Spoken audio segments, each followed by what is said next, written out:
Hey everybody, you're on the Geekbox YouTube channel. Today I will tell you how to use Huawei router as Wi-Fi extender. Let's go. Open router settings. 192.168.3.1.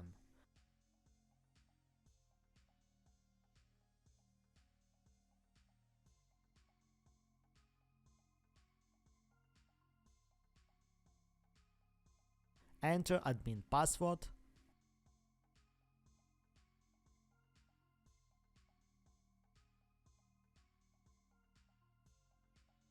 More functions.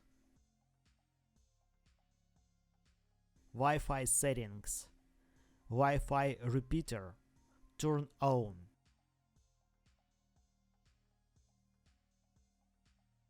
Select your Wi-Fi network.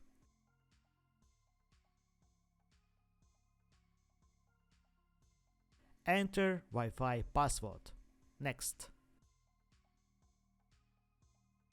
That's it. Now you know how to use Huawei router as Wi-Fi extender.